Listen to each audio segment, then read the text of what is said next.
Under the moonlight, a boy was held captive and screamed for his mother's justice while his father turned away. That boy was belly-wound. The doors were closed on him. Yet with tears and determination flickering across his face, he left the sect, vowing to build a new order from scratch, grow stronger, and make those responsible for his mother's death. And those who stayed silent pay. 12 years had passed since that incident, and Wound was once again locked in battle. A frantic man before him pleaded desperately, insisting that Wound must also have a wish, and promising to grant it, if only he would speak it. The small boy from the past had long grown into a man, and though the flames of burning buildings roared behind him, his face remained expressionless, his grip steady around a bloody broken sword. His opponent taunted him with a sly tone, suggesting that the offer was not such a bad deal for him either. But Wound declared that there was indeed something he wanted. The man, believing he had wounded right where he wanted him, pressed on with smug confidence, asking what it was that he desired. Yet with a faint, deadly smile, Wound revealed his answer. He wanted the man's life. The opponent's expression hardened in anger, dismissing Wound's as not funny. Wound, unfazed, growled that if the man wouldn't give it willingly, then he would simply take it himself, raising his blood-stained sword toward his foe. The man exploded in rage, shouting profanities and vowing to tear Wound apart until no one could recognize his corpse. But before he could even act, Wound was already behind him, coldly remarking that his mouth was just as filthy as his face suggested.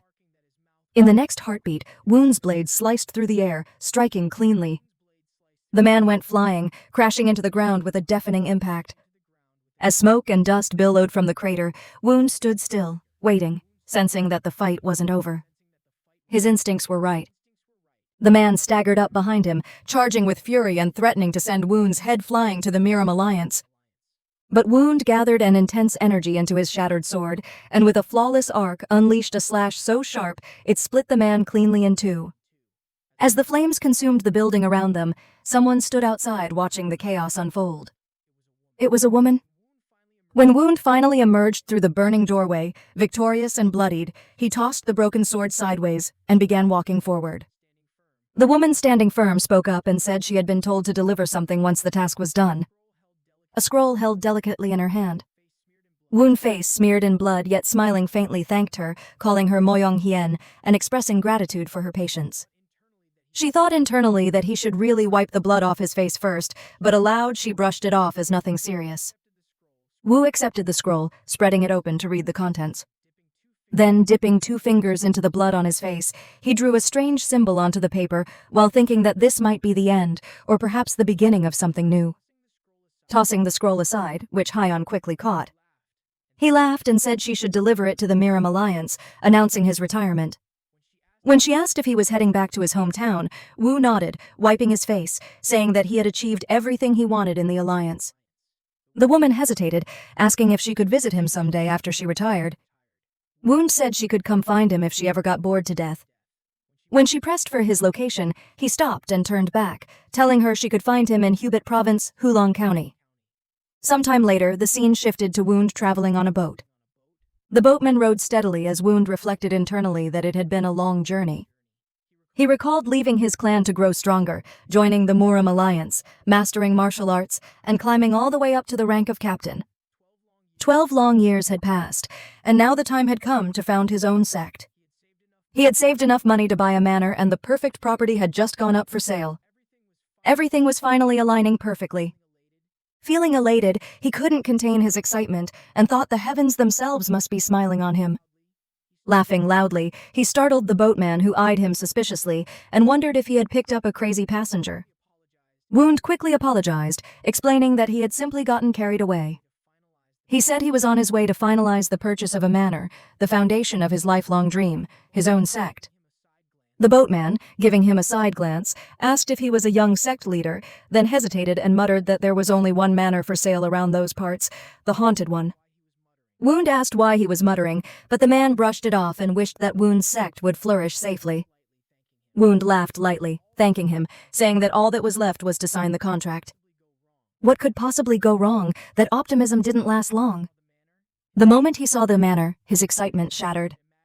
The grand estate he had imagined turned out to be an abandoned wreck of crumbling buildings.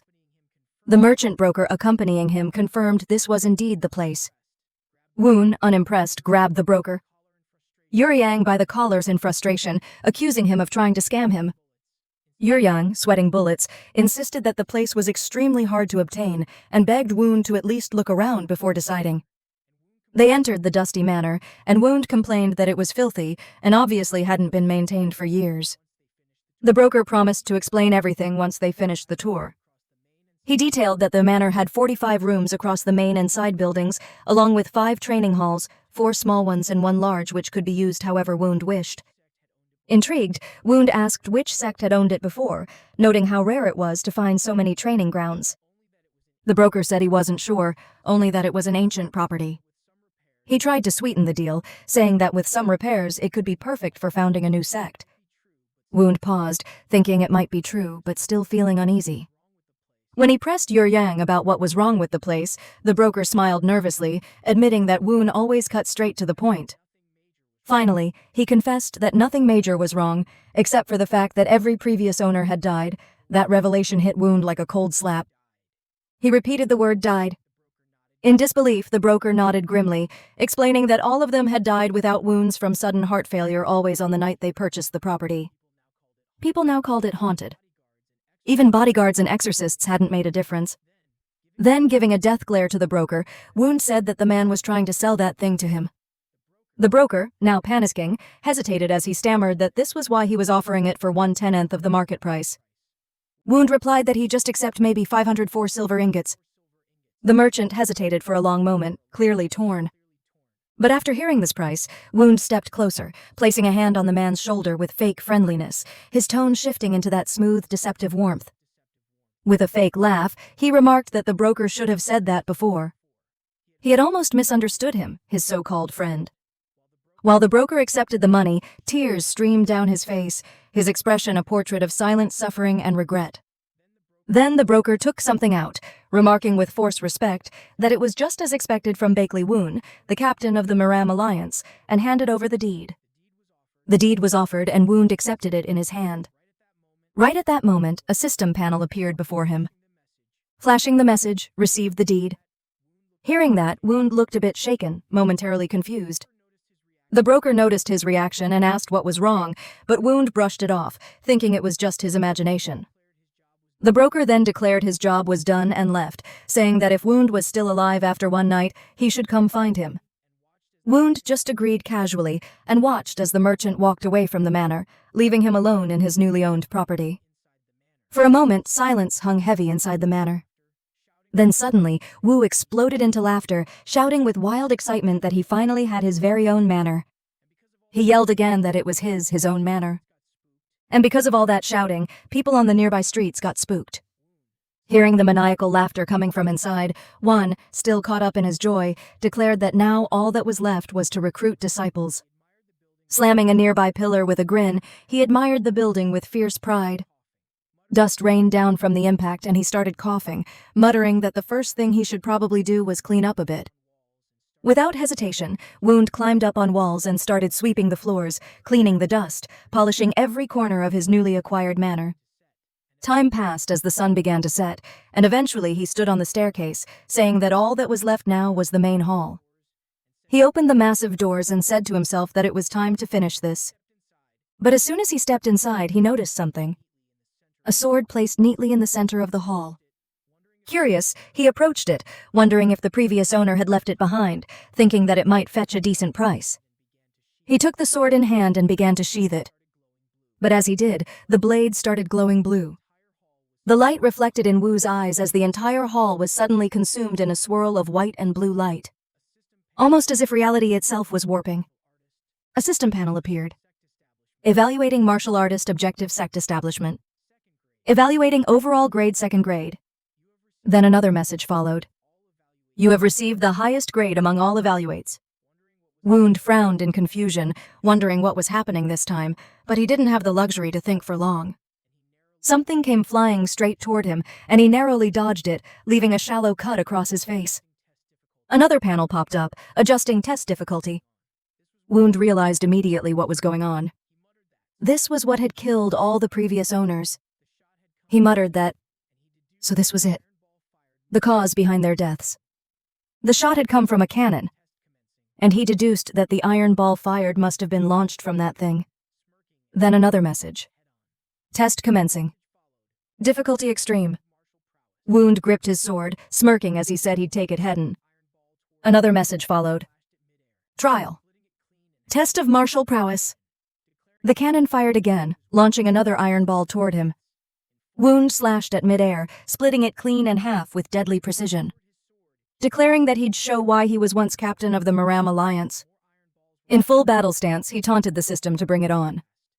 But as he lowered his sword, he noticed a semi-circular crack forming in its blade. More iron balls were fired and Wound dodged them all, moving fast, keeping a calculated distance. Eventually, he realized the cannon had a range limit. Outside it, the balls couldn't reach him. Looking at his nearly destroyed sword, he sighed, saying he could rest a bit, but then he noticed another sword lying on the ground. In surprise, he remarked that the system was giving him another one. Holding it, he smirked, noting that there was at least some flexibility in the rules. Without wasting time, he dashed forward with incredible velocity, thinking that if the cannon didn't attack beyond a certain point, then it must be guarding something behind it. He charged ahead to find out what it was protecting. But as he got close, more cannons appeared. Multiple all at once. They fired simultaneously. Iron balls flying in a deadly storm. Wound moved like a blur, slashing through incoming projectiles and dodging by mere inches. But even his skill was being tested to the limit. Then, after another clash, his sword finally shattered in half. One last iron ball came from behind, about to crush his skull. A massive blast erupted. But when the smoke cleared, Wound stood unharmed. He had used his flowing moonstrike. Blue lightning crackled around him. A swirl of wind gathering as he dashed forward using phantom field technique at high speed, charging his broken blade with crescent slash. He unleashed a final blow with all his strength. The strike connected, cracking the virtual barrier. In the next second, Wound was thrown backward as the field shattered and disappeared. He looked around, wondering if more iron balls were coming, but nothing happened. His broken sword was dissolving into blue dust when another system panel appeared. Test concluded. He questioned if it was really over. The manor's appearance had changed. Somehow another panel followed. You have passed the test of martial prowess. Then another. All manor functions will now unlock to their highest grade.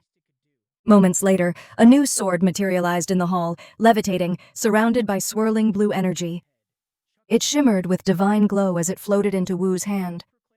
He thought to himself that after all that, this was the least it could do. Then another message appeared. Trial will conclude once you name the manor. Wound tilted his head, chuckling as he said the name had already been decided. He proclaimed that the heavens that must be righteous shall now be named the Righteous Heaven Sect. A confirmation flashed across the panel. Manor registered under the name Righteous Heaven Sect. A glowing symbol appeared on Wound's hand. He smirked, calling out for any ghost or spirit living there to come out and reveal itself. But the panel continued, initializing sect system. Wound stood there puzzled and intrigued, a mix of confusion and curiosity flashing across his face. The next day, the scene transitioned to a building where someone was running. It was none other than one. He burst through the door, fury radiating off him as he shouted the merchant's name. The merchant simply smiled, greeting him with a smug tone and calling him Billy Wan. Then casually asked if everything had been fine through the night. Woon, however, stormed closer, grabbed the merchant by the collar, and demanded an explanation, raging that the man hadn't warned him something like that would show up. The merchant looked genuinely confused, but Wound pointed behind him, insisting that something had been following him since last night. There, hovering in the air, was a glowing system panel. One, still seething, questioned what the hell that thing was. But from the merchant's perspective, there was absolutely nothing there. The merchant tilted his head, slightly amused, and asked if Wound had perhaps hit his head during the night. They eventually sat down to talk things out, though Wound's mood was still far from calm. The merchant then remarked that if things kept going wrong, he would simply take the manor back. Wound immediately shot that idea down, stating he still needed the manor for now. The merchant nodded and said he had to prepare for the sect establishment ceremony, noting there was a lot to be done. Wound leaned back, thinking aloud that he needed to have some uniforms made, asking if the merchant had any recommendations, saying he'd need around 20 sets. After a moment of thought, the merchant suggested a few local fabric shops nearby, but warned that they wouldn't be easy to deal with right now. All the major shops were busy trying to win a collaboration contract with the Yellow Dragon Hall. As they spoke, a servant entered quietly, pouring tea for both the merchant and Wan. Wu's brow furrowed as he muttered to himself, questioning whether that Yellow Dragon Hall could be that Yellow Dragon Hall he had heard of. Before he could even finish the thought, the merchant confirmed it between slow sips of tea, saying they had supplied textiles to the imperial family for generations. Because of that legacy, the Yellow Dragon Hall held immense influence. Even within Miram, both orthodox and unorthodox sects relied on them, and even the great clans treaded carefully around their hallmaster. Taking another calm sip, the merchant pointed out that with Woon's budget, there was absolutely no way he could afford their materials, so he shouldn't worry about it. Woon admitted he was right, though he remarked bitterly that it still didn't sound very nice. The merchant chuckled and added that rumors about Woon's manor being haunted wouldn't help either, claiming he doubted anyone would trade with him now. He casually advised Woon to try the textile market instead. Right then, the system panel flickered into view again, flashing a message that read, "Haunted Manor." "That's a bit much, isn't it?" Wound glared at the panel, mentally, telling it to shut up before thinking how strange it was. He had only signed the contract yesterday. How the hell had rumors spread this fast? His gaze snapped back to the merchant, who was suddenly sweating bullets as he nervously sipped his tea. The man stammered that gossip tended to travel faster than the wind. It didn't take Wound long to put two and two together. This bastard had been the one spreading the rumors. Drawing his blade, he demanded to know if the merchant was the one behind it. The merchant trembled, his voice cracking as he tried to pass it off as free publicity for Wound's sect. With a fake smile, he added that rumors aside, the fact that Wu was still alive proved the manor wasn't actually dangerous, so it would be fine. That only pushed Wound over the edge. He lashed out in anger, yelling that it was all the merchant's fault for introducing that haunted place to him in the first place. Moments later, the scene shifted to the marketplace. Wound stood outside a shop only for the shopkeeper to slam the door in his face, saying he wasn't selling anything to him. Even as Wound pleaded to at least let him make an offer, the man shouted again from behind the door, telling him to get lost and calling him an unlucky bastard who brought bad omens wherever he went. Frustrated, Wound wandered through the busy streets, muttering to himself about how quickly rumors spread here. People whispered and pointed as he passed, forcing himself to stay calm. He reminded himself that his first impression couldn't be that of some raving lunatic. Right then he heard someone shouting nearby, an angry voice demanding to be let go. Wound turned his head toward the sound. There, in the middle of the market, a child was clinging to the pants of a grown man, refusing to let go. The kid yelled that the man had promised to save his sister while the bully snarled at him, calling him a brat. Before things escalated further, an old man rushed in, trying to separate them, calling out to the child, Sue, and asking what was going on. Still clutching the man's pant leg, the boy cried that the men had deceived him, claiming they could cure his sister's illness, but instead they had stolen his money. The bully's response was a brutal punch to the boy's face, blood spilling instantly. He spat that the sister was hopeless, that even doctors had given up on her.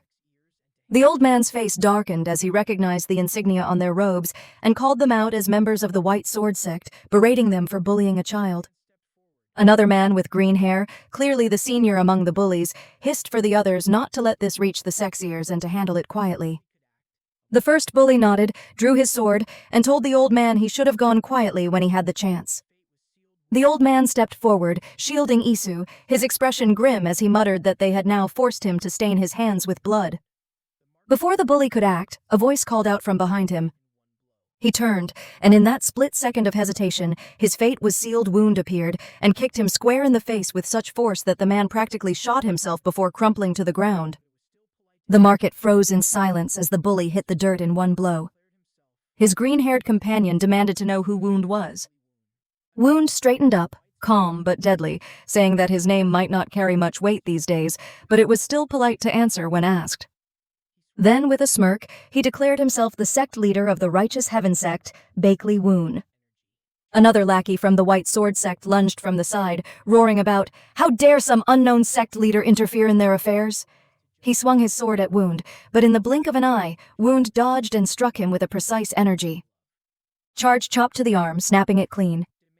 The man screamed in agony, collapsing his wound, coldly remarked that it was never wise to judge someone solely by their sex fame, especially when they had no clue what their opponent was capable of.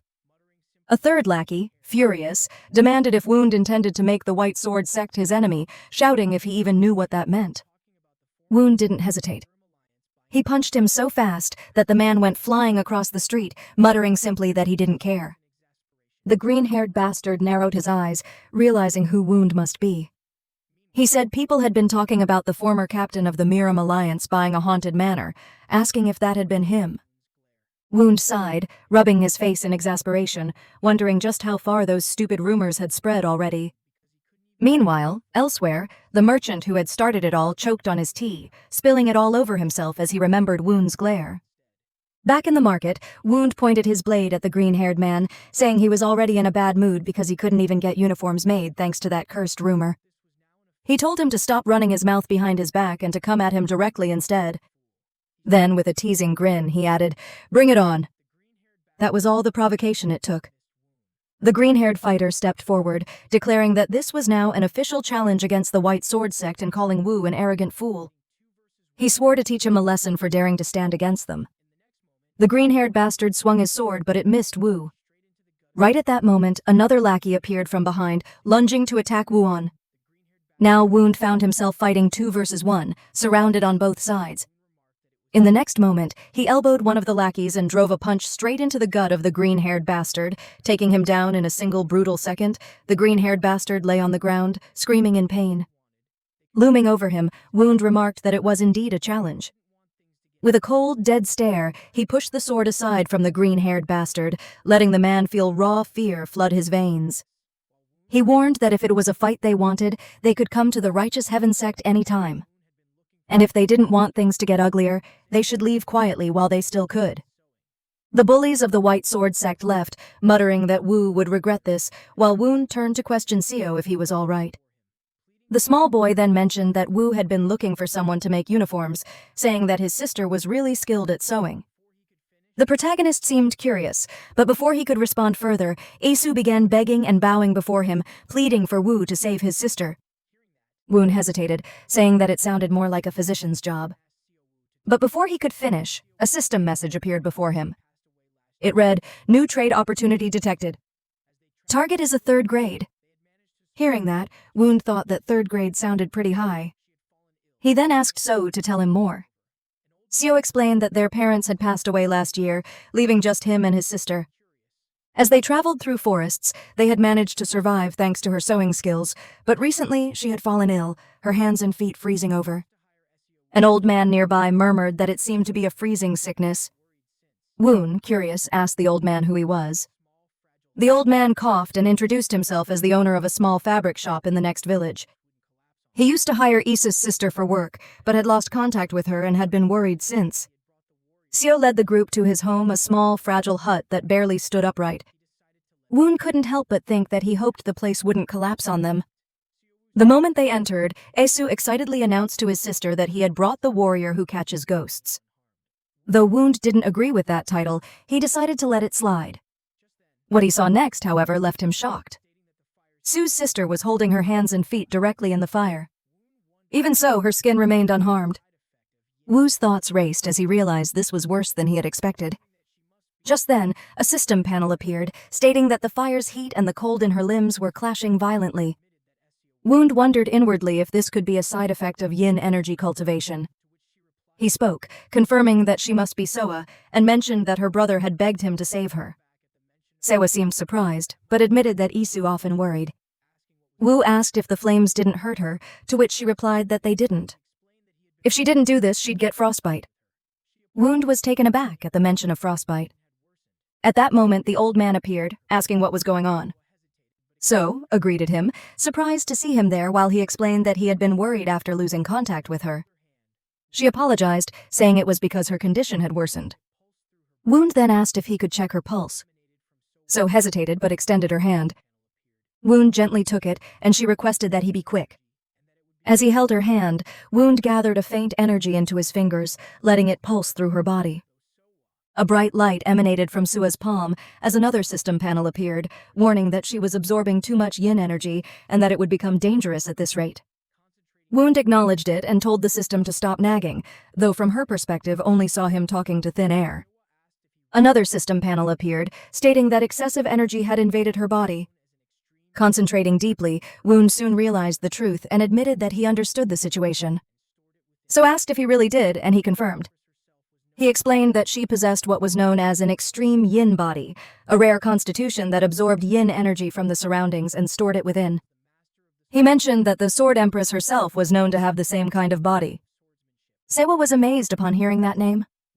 Wound clarified further, saying that the Sword Empress was the master of the Sword Pavilion, one of the 10 heavens, and stood at the pinnacle of swordsmanship. Thua found it incredible, Wound continued, explaining the truth behind it. For a martial artist, such a constitution was a blessing. But in her case, she had absorbed far too much yin energy, causing her yang energy to dry up. If it continued, she would die within 3 months. The words left Sewa stunned. Wound added that she must have already sensed it. So admitted that it was true and that there seemed to be no cure. Her brother, Siu, shouted that it was a lie and accused Wound of being like the others, while the old man grimly stated that even medicine would not help. Wound explained that medicine could only delay the symptoms briefly before they returned even worse. Internally, he thought that the key lay in restoring her yang energy steadily. At that moment, another system panel appeared, suggesting the use of essence water, which could be obtained upon quest completion and used to boost sect members' recovery rate. Another message followed, explaining that it provided minor recovery, increasing both health and inner energy regeneration for sect members, and that 50 units were available for immediate use. Wound puzzled over the mention of health and inner energy recovery when suddenly a new quest panel appeared. Recruit your first disciple. Reward 50 essence water. Wound thought the system was moving too fast. Now it wanted him to take on a disciple. Then an idea clicked in his head. If he treated Sewa and recruited her as his disciple, it would be 2 birds with 1 stone. Calling out to Sewa, W admitted that he wasn't entirely sure yet, but he believed he had found a way to help. Siwa had barely finished saying pardon before Wu extended his hand toward her, calling out for her to become his disciple. The suddenness of it made both Siwa and her younger brother Seo visibly anxious. Essie questioned his intentions, confused by what he meant by asking her to become a disciple out of nowhere.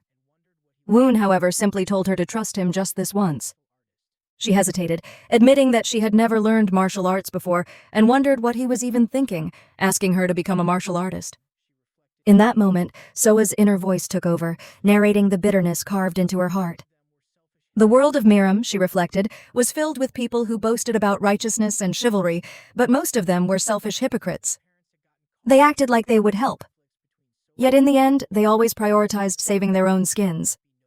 That was how their parents had gotten caught up and died in the conflicts between so-called noble sects.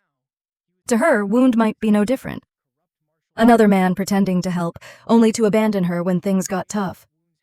And now he was asking her to join the same kind of corrupt martial artist circle she despised. But right then her gaze caught Wu's hand, faintly purplish, almost frostbitten. Despite the pain etched into his skin, the determination in his expression didn't waver one bit. He seemed unshaken, declaring that such a wound was nothing if it meant he could cure her. Something in those words stirred inside Soa. Maybe, just maybe, this man was different, and before she knew it, the thought escaped her lips. It couldn't be helped. If there was even a chance she could be healed, she would trust him one last time. As their hands met, a faint shimmer crossed their joined palms. So muttered that she would be counting on him, sealing the deal. Instantly, a system panel flashed before them. Quest recruit your first disciple study complete. Another notification followed. You have obtained 50 essence water. The digital glow faded, but another system message appeared almost immediately. Body contact with yin energy detected. Minor injury sustained on user's hand. A radiant glow enveloped both wounds and Soa's hands, the energy pulsating between them. Another message appeared, stating that essence water was being used to initiate a minor recovery effect. The process unfolded before their eyes, Soa's frostbitten skin slowly regaining warmth and color. She could hardly believe it. Her hands were actually getting warmer. Then came another panel. SEC members' health and inner energy recovery rate has increased. Woon's eyes lit up as he thought to himself that it was working. Yet another panel followed, applying additional recovery effects, minor spirit energy, focuser, sect members, health restoration in progress. A swirl of energy gathered luminous and alive between Woon's and Sewa's palms. He could feel it, the yang energy flowing again. Another panel appeared, confirming sect members' yang energy is being restored. Moments later, Sewa's face lit up in astonishment.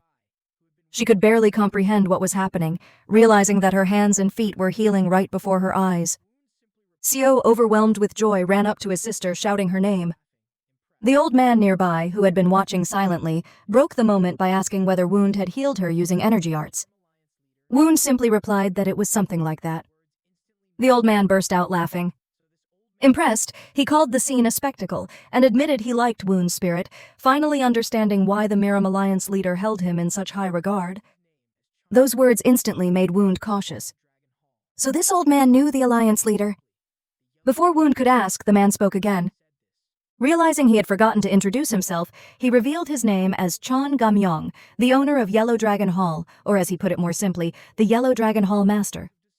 As he said this, a majestic image of a dragon shimmered behind him, a spectral symbol of his authority and power. The scene transitioned to the White Sword Sect, where rows of disciples were seen bowing before an elderly man, their sect leader. The tension in the air was palpable as the man addressed them, furious over the humiliation they had suffered at the hands of a new sect. Among the trembling disciples, it was seen that the green-haired one apologized, but his words did nothing to calm the elder's rage. In a burst of anger, the sect leader thrust a wooden stick into the disciple's palm, making him growl in agony. After settling into a nearby seat, the sect leader mockingly asked if it hurt, remarking that the disciple's pain was nothing compared to the humiliation he himself would face. The disciple, writhing and pale, stammered out another apology. Rising to his feet, the sect leader ordered his servants to drag them all to the punishment chambers. The disciples were immediately seized, their struggles futile. The green-haired one cried out desperately, begging for forgiveness, pleading for one more chance. But the sect leader did not flinch. As he walked away, he muttered a name with venomous disdain, Bakey Wound. The culprit who had brought disgrace upon the White Sword Sect, his face twisted into a maniacal grin as he vowed to host a grand welcoming party for that name. He chuckled darkly, intrigued by what kind of person his new adversary truly was. Meanwhile, Wound was seen facing a different kind of tension, standing before the master of the Yellow Dragon Hall.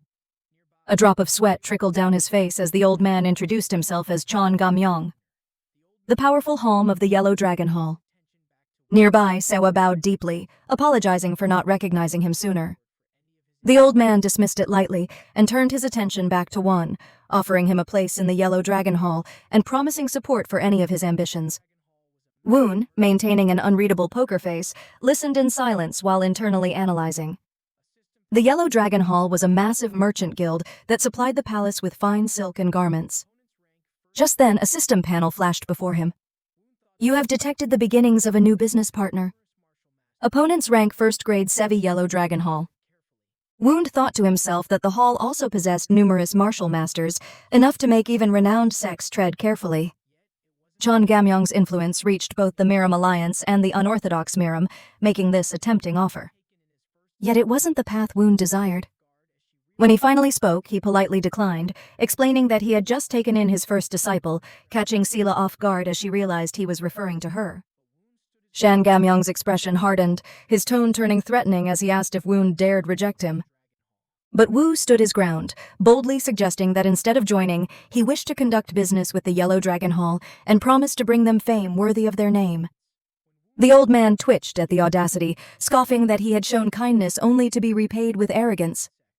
When Wound clarified his vision to create within 10 years a sect equal to the orthodox Miram 10 sects and the unorthodox Miram 7 clans, Chon Gamyong burst out laughing, calling it absurd. Woon, unwavering, affirmed his claim, finding it ridiculous yet oddly entertaining. The hall matched his confidence, but Wu added that the fame he promised wasn't for the old man himself, further provoking his irritation. Chon Gamyong's anger flared once again as he demanded to know if Wound was joking. One, calm and steady, requested an introduction to the Halm's disciple, stating he wanted to negotiate with the Yellow Dragon Hall's future. The old man, regaining composure, agreed and said he would send his disciple to Wound Sect. Whether the deal succeeded would depend on that disciple. However, his tone sharpened as he warned Woon that if disappointment followed, he would have to take full responsibility. The aura around him darkened, a furious dragon manifestation appearing behind his form. But Woon, equally fierce, replied that there was no need to worry, his own authority emanating as the image of a white tiger cloaked in blue lightning surged behind him. Satisfied yet wary, Shan Gamyang called out for Silk to be brought in.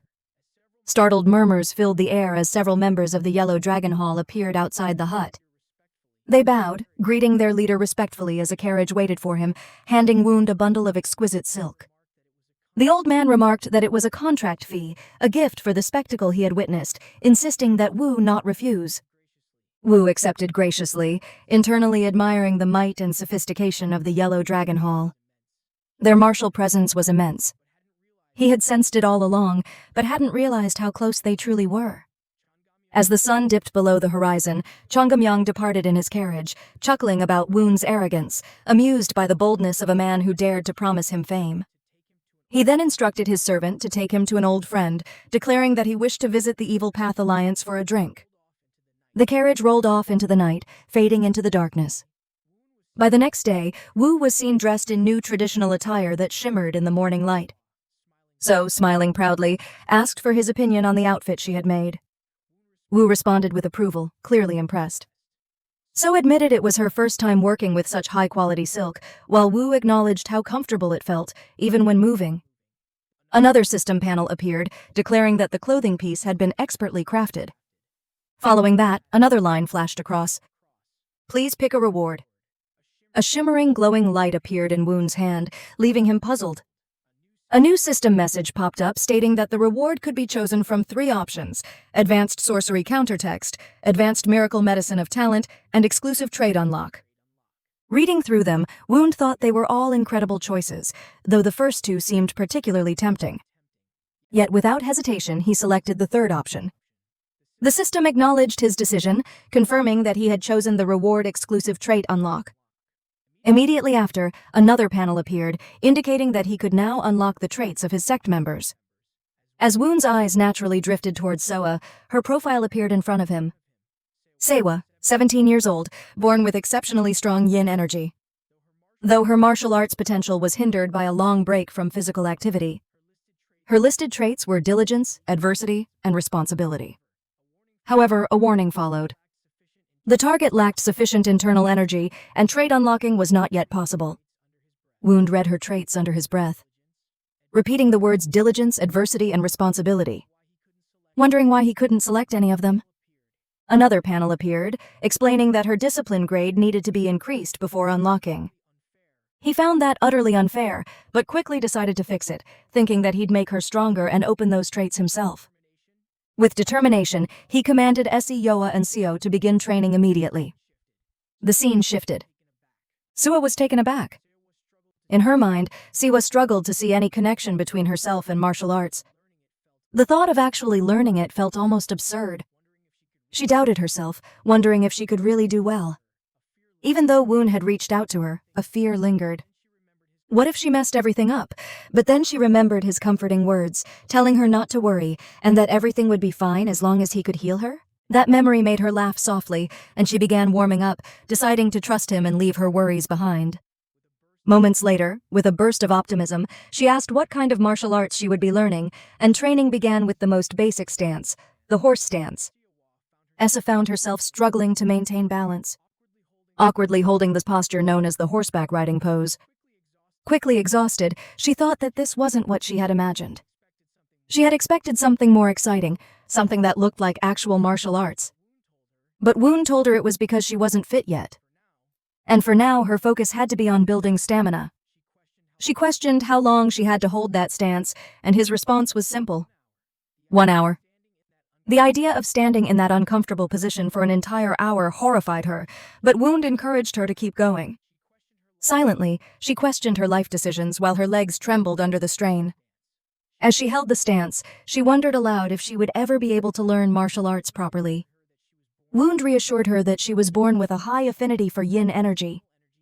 He explained that internal energy naturally accumulated in her body. Though it leaned heavily toward yin, it would be fine as long as she could form a Dante.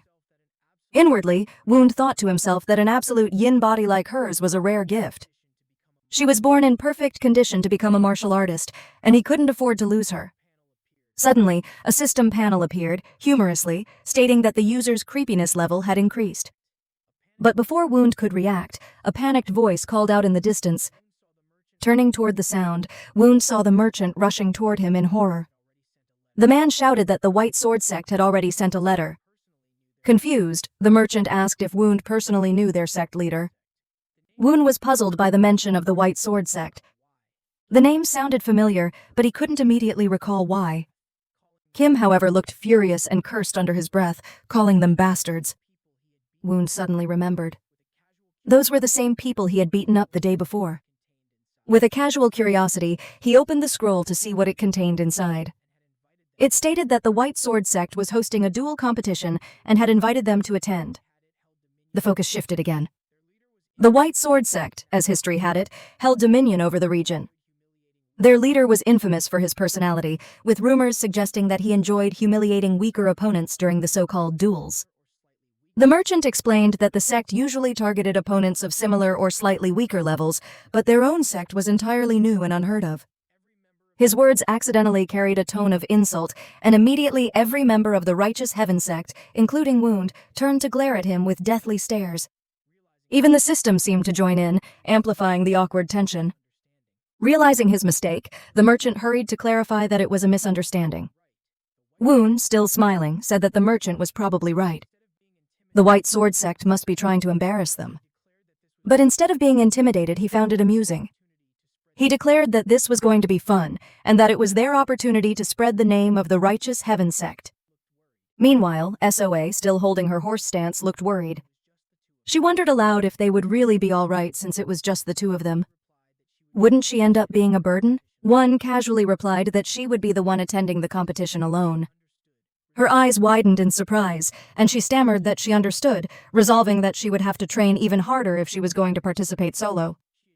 But mere seconds later, the realization hit her. She had just agreed to enter a competition all by herself.